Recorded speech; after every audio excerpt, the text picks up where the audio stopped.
이 종교개혁은 34살의 신학 교수였던 마틴 루터가 가톨릭의 그 면죄부 판매에 반대하는 이 95개조 반박문을 비텐베르그 성교회당 정문에 게시하는 그런 일로 시작되었죠. 자, 그러고 보면 우리가 아는 이 마틴 루터, 종교개혁자 마틴 루터는 굉장히 용감한 사람이었던 것 같습니다. 나름 고뇌도 많이 하고 또 회유와 협박도 많이 받은 그런 분인데, 그럼에도 불구하고 담대하게 당시 타락한 교회를 신랄하게 비판했고 또 불의에 대항해서 맞서 싸웠습니다. 어떻게 그렇게 할 수 있었을까? 그런 생각을 우리가 해보게 됩니다. 마틴 루터가 보름스 제국의회에 소환된 일이 있죠. 거기서 협박을 받았습니다. 지금까지의 모든 발언, 그것을 취소하면 이제 모든 일에서 면직하고 불리한 대접을 받고 이런 것을 거두겠다, 이렇게 강요를 받은 적이 있습니다. 힘으로 누르려고 했던 그런 모습이죠. 하지만 이때 루터는 단호하게 말합니다. 그러면서 그 유명한 말을 했죠. 이렇게 말합니다. 내 양심은 하나님 말씀에 사로잡혀 있습니다.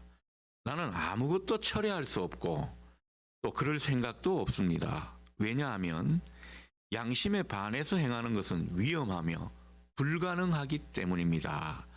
하나님이여 저를 도우소서. 아멘. 그렇게 의회 석상에서 말을 했다고 합니다.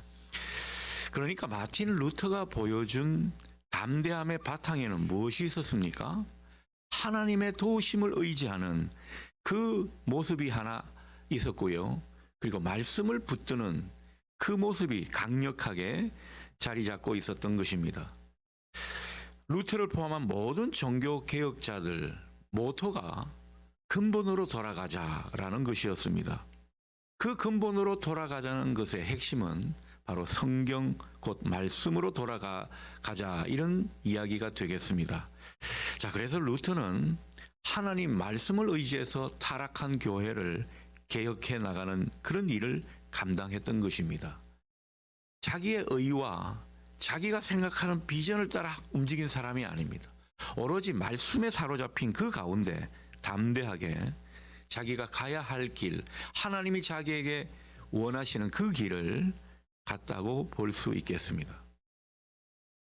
자, 루터가 사랑했던 바울, 오늘 바울을 우리가 보게 되죠. 이 루터가 바울의 로마서 복음서를 그렇게 좋아했습니다. 그 말씀에 큰 힘을 받고 은혜를 받아가지고 종교개혁을 하게 되었는데, 그렇게 루터가 사랑했던 바울, 오늘 보면 이 바울도 복음에 붙들린 사람인 것을 우리가 보게 됩니다. 자, 바울은 말씀에 얼마나 사무쳤는지, 말씀을 전할 때 그냥 전하는 것이 아니라 아버지의 심정으로, 아비의 심정으로 성도들을 권면하고 가르쳤다고 성경은 전해주고 있습니다. 11절을 보십시오. 우리가 너희 각 사람에게 아버지가 자기 자녀에게 하듯 권면하고 위로하고 경계하였다. 그렇게 고백을 합니다. 자, 12절은 말씀에 붙들린 바울이 이렇게까지 말씀을 전하는 그 일에 열정을 낸 이유가 뭔가 분명히 보여주고 있죠. 그것은 다른 게 아니었습니다. 성도들이 그만큼 하나님께 합당하게 살도록 이끌고자 하는 그 마음 때문이었습니다. 하나님 앞에 합당하게 사는 것이 얼마나 중요하고 그것이 복을 부르는 길인 것을 알기 때문에 이렇게 한 것이죠. 여러분, 부모가 그렇지 않습니까? 자녀들 잘 되라고 때로는 권면하고 타이르기도 하고 꾸중하기도 하고 그렇게 하는 것 아닙니까? 바울이 바로 그 모습으로 성도들을 권면하고 격려하고 경계하는 일을 꺼리지 않았다라는 거죠. 하나님께 기쁨이 되는 그런 삶, 하나님께 합당하게 살도록 하는 그런 마음이 많았기 때문에 이런 모습이라는 거죠. 그래서 성도들이 자기의 뜻과 자기의 의지대로 사는 그런 모습이 아니라 복음으로 살도록, 복음의 말씀에 의지해서 살도록 권면했던 것입니다.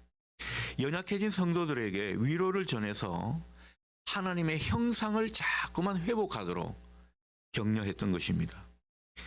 성도들이 불필요한 그런 인생을 낭비하지 않도록 타이르면서 경계를 했던 것입니다. 자, 그렇게 하는 이유가 뭐라고요? 하나님께 합당한 삶이 되도록, 하나님께 기쁨이 되는 그런 삶이 되도록 하려는 것이었다. 성경은 그 점을 우리에게 분명히 전해주고 있습니다. 목회자로서 깊은 책임과 또 하나님의 말씀을 운반하는 그것이 얼마나 귀한 것인지, 과연 이 바울의 마음을 많이 담아서 하고 있는 것인지 다시 한번 깨닫게 되는 귀한 대목이 아닐 수 없습니다. 자, 그런데 바울이 이렇게 말씀에 사무쳐서 그 말씀을 아주 열정적으로 전했지만 또 한편으로 보면요, 데살로니가 성도들이 참 대단한 분들이라고 여겨집니다. 바울이 아무리 자기가 말씀에 사무쳐서 하나님의 말씀으로 올바르게 증거한다고 하지만 이 말씀을 받는 데살로니가 성도들이 그 바울이 전하는 말씀을 사람의 말로 들었다면 그들에게는 능력이 나타나지 않았을 겁니다. 바울이 전하는 그 말씀을 하나님의 말씀으로 받았다라는 거죠. 여러분, 우리가 강단에서 아무리 귀한 말씀을 울려 퍼지게 해도 그것을 사람의 말로 듣지 않고 하나님의 말씀으로 받지 않으면, 하나님의 말씀으로 들으려고 하지 않으면 아무런 소용이 없는 일입니다. 그냥 사람의 말이라면 아무런 변화와 능력으로 이어질 수가 없는 것입니다. 여러분, 때로는 목회자도 인간인지라 허물도 보이고 또 바람직하지 않은 모습이 보일 수 있지만, 그러나 준비한 그 말씀을 하나님 앞에서 정직하게, 그리고 말씀을 성경의 기준을 삼아가지고 올바르게 전하려고 한다면 여러분, 그 가운데 들리는 말씀을 하나님의 말씀으로 받으실 수 있기를 바랍니다. 우리가 때로는 사람의 말로 여길 때가 많아요. 그래서 말씀을 들을 때 듣는 둥 마는 둥 하고 마음의 귀가 열리지 않는 그런 모습이 있을 수가 있다라는 것입니다. 오늘 데살로니가 성도들은요, 그런 모습이 아니었다라는 거죠. 바울이 얼마나 연약했는지요. 이 말씀을 전할 때 보면 때로는 이 자기가 앓고 있던 고질병, 간질병이 돌아가지고 말도 제대로 못하고, 그리고 용모는 어떻습니까? 전해지는 바에 의하면 대머리 아닙니까? 그러면 이 보이는 육신의 눈으로 보면 책 잡을 것이 많이 있었던 분입니다. 그런데 그가 하는 말씀이 정말 영혼으로, 그리고 말씀에 사무쳐서 그렇게 전하는 말씀으로 여겨질 때 하나님의 말씀으로 받으니까 그 가운데 놀라운 일이 일어난 것입니다. 13절, 이러므로 우리가 하나님께 끊임없이 감사함은 너희가 우리에게 들은 바 하나님의 말씀을 받을 때에 사람의 말로 받지 아니하고 하나님의 말씀으로 받음이니 진실로 그러하도다. 데살로니가 성도들이 바울이 전한 말씀을 사람의 말이 아니라 하나님의 말씀으로 받아들였다는 그 사실을 떠올리면서 하나님께 감사하는 그런 바울의 고백을 우리가 보게 됩니다. 그리고 데살로니가 성도들에게도 편지하면서 감사의 뜻을 전하고 있습니다. 그 표현이 바로 13절에 나오는 진실로 그러하다, 이 감사의 마음을 전하는 표현이 되겠습니다. 한편 이렇게 하나님의 말씀으로 받으니까 이 데살로니가 성도들에게 어떤 모습이 일어납니까? 13절 마지막을 보십시오. 믿는 자들 가운데 하나님의 역사가 나타났다고 그렇게 성경은 전해주고 있습니다. 바울은 목회 사역이 참 힘들었습니다. 여러 가지 우여곡절이 많았습니다. 그러나 이런 데살로니가 성도들 때문에 때로는 행복한 목회자였다 스스로 고백을 하지 않았을까 생각을 하게 됩니다. 여러분, 오늘날 성도들이 하나님의 말씀이 잘 들리지 않고 말씀의 능력과 은혜를 잘 경험하지 못하는 이유가 무엇입니까? 일단 설교자들의 책임이 있겠죠. 설교자들의 책임이 없을 수가 없습니다. 그래서 그만큼 설교 사역은 두렵고 떨리는 마음으로 감당해야 할 것입니다. 자, 그렇지만 말씀을 받는 성도들 입장에서도 문제가 있을 수 있습니다. 성도들이 말씀을 받을 때 하나님의 말씀으로 받지 않는, 하나님의 말씀을 내 삶의 기준으로 잘 받아들이지 않는 그런 모습이 때로는 문제가 될 때가 많다라는 겁니다. 여러분, 이 땅의 그리스도인 전체를 우리가 그렇게 생각을 해 보았는데 우리를 보십시다. 우리는 과연 어떠한가? 하나님의 말씀보다 세상에 더 영향을 받고 있지는 않는가? 과연 말씀이 내 인생의 교과서로, 내 삶의 기준으로 그렇게 우리가 붙들고 씨름하고 살고 있는가? 내가 말씀의 자리에 얼마나 서 있는가 생각해 보면 아닙니다. 부족합니다. 이런 어떤 고백이 우리에게 울려 퍼지지 않을까 싶습니다. 우리는 하나님의 말씀을 우리 삶의 기준을 삼는 것보다 신문이나 세상의 지식이나 정보, 또 우리가 여러 가지 참 괜찮다고 생각하는 그런 도서 서적에 우리가 더 영향을 받고 있지는 않는가? 이 아침 우리가 되돌아보면 좋겠습니다. 오늘 데살로니가 성도들은 그렇지가 않았다라는 거죠. 말씀이 내 삶의 기준이 되었기 때문에 그 말씀을 듣는 자리에서 귀를 열었고, 그리고 하나님의 말씀으로 받았다라는 것입니다. 여러분, 예배 가운데 말씀을 전하는 이 일이 상당한 시간과 비중을 차지하는 까닭이 무엇입니까? 여러분들이 얼마든지 나름대로 성경을 볼 수도 있고 또 성경을 이해할 수도 있는데 굳이 설교라는 그 시간을 할애하는, 예배 가운데 할애하는 이유가 뭡니까? 겸손히 하나님의 말씀을, 그리고 하나님의 말씀을 준비하면서 또 신학적으로 훈련을 받은 사람에게서 그 말씀을 풀이를 듣고 또 하나님의 뜻을 우리가 제대로 파악하고자 하는 것입니다. 성경은 문자적으로 우리가 보게 되면요, 곡해할 우려가 많이 있습니다. 그 속에 하나님이 어떤 마음으로 이것을 우리에게 전해주시는지, 그런 어떤 신학적인 것이 바탕이 되어서 말씀을 우리가 받게 될 때 하나님의 뜻과 하나님의 마음을 더욱 분명히 알게 될 줄 믿습니다. 오늘 그것을 우리에게 당부하고 있다라는 거지요. 그러니 여러분, 말씀이 내 삶의 기준이 되게 하시고 말씀의 토대 위에 내 삶을 점점 세워나가시기를 축복합니다. 그 가운데 우리는 하나님의 능력을 경험하게 돼 있다라는 거죠. 하나님께서 우리 인생들에게 말씀을 하시는 경로는 사실상 다양합니다. 강단에서 울려 퍼지는 그런 말씀으로, 설교로만 하나님께서 말씀하시는 것은 아닙니다. 다양하게 하나님께서 말씀하시고 있다 믿습니다. 여러분, 하나님의 말씀은요, 온 세상에 이미 가득 차 있다고도 볼 수 있겠습니다. 그러니 우리가 하나님의 말씀을 듣고자 하는 들을 수 있는 귀가 중요한 것 같아요. 여러분, 들으려면 얼마든지 들을 수 있죠. 여러분들이 산을 올라가고 자연을 감상하면서 그 가운데 자연을 통해서도 하나님의 음성을 들을 수 있습니다. 그리고 사람들과 이야기하고 특히 신앙적인 대화를 통해서 그 가운데 하나님의 마음, 하나님의 음성을 우리는 확인할 수 있습니다. 그래서 우리가 구역 모임을 통해서도 하나님의 소리를 들을 수 있는 것입니다. 성경을 통해서도 말씀하시고, 그래서 우리가 성경을 읽고 묵상하는 것 아니겠습니까?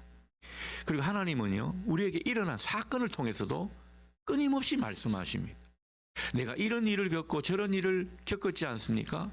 그 속에 하나님이 우리에게 들려주시는 소리가 있다라는 거죠. 대부분 우리는 그 소리를 듣지를 못합니다. 그러나 이 일을 통해서도 하나님은 말을 걸어오시는 것입니다. 들으려면 얼마든지 들을 수 있다라는 거죠. 하지만 듣지 않으려는 사람들에게는 전혀 들리지 않는 것이 하나님의 소리인 것입니다. 주님이 말씀하셨죠. 귀 있는 자는 들을지어다. 들을 귀 있는 사람에게만 들리게 돼 있다. 그 점을 말씀하고 있는 것입니다. 자, 그렇다면 어떻게 하면 들을 귀 있는 사람으로 사는 것입니까? 어떻게 하면 하나님의 음성을 놓치지 않고 들을 수 있는 것입니까? 여러분이 이 네 가지를 제시하는 것을 똑똑히 기억해 주실 수 있기를 바랍니다. 졸든 분도 이때는 좀 살아날 수 있기를 바랍니다. 하나님의 음성을 들을 수 있는 방법이니까요. 첫째, 우리가 삶의 분주함을 뒤로 해야 합니다. 우리가 막 달려가는 그런 인생을 살고 있는데 거기에 쉼표를 찍을 수 있어야 합니다. 그럴 때 비로소 하나님의 음성은 들리게 되는 것이죠.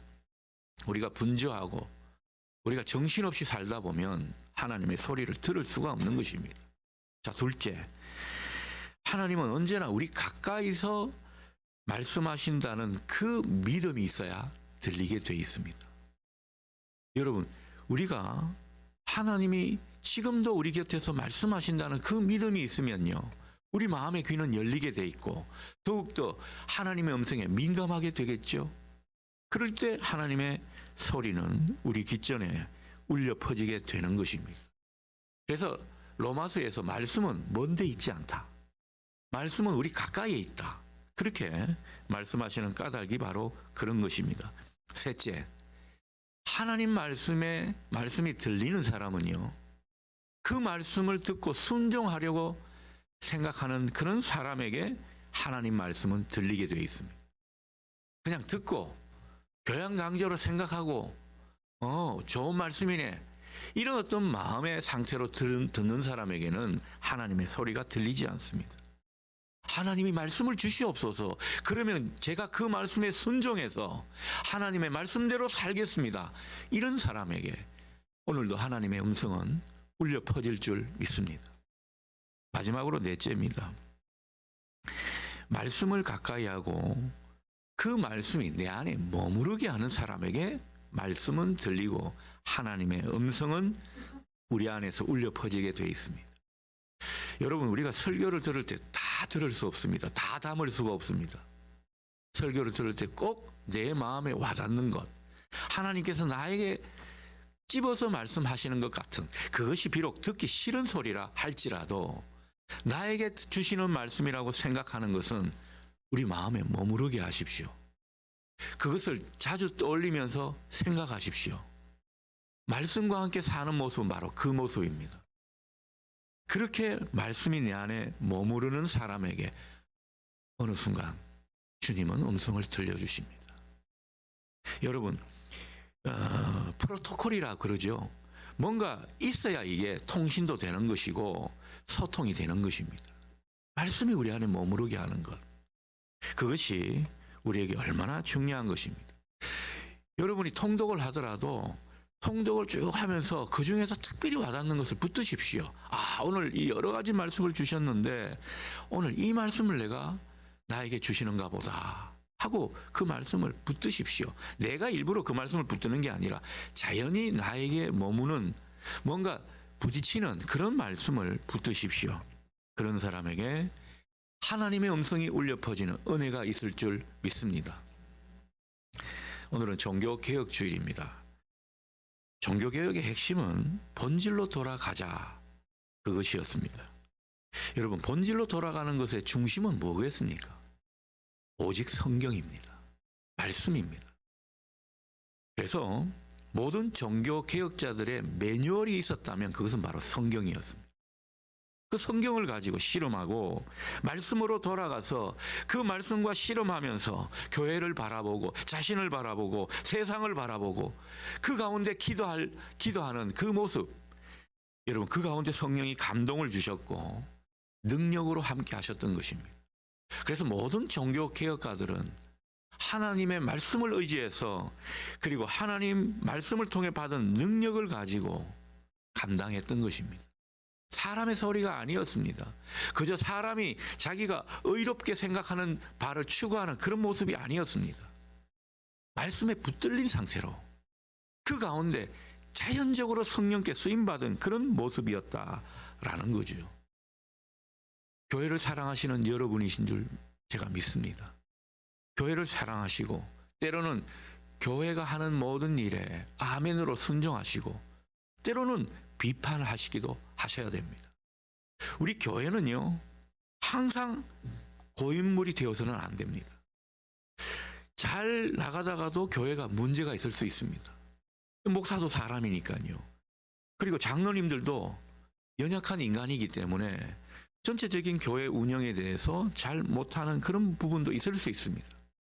우리가 과감히 개혁되어야 할 부분은 계속 개혁되어져야 합니다. 그러나 여러분 기억하십시오. 그 모든 것은 우리의 판단이 아닙니다. 우리의 의로움이 아닙니다. 우리가 하고 싶은 대로 하는 것이 아닙니다. 우리의 선함도 아닙니다. 철저히 우리가 말씀을 의지하고 그 말씀대로 사는 가운데 주어지는 하나님의 능력이어야 합니다. 그래야 하나님이 기뻐하신다라는 거죠.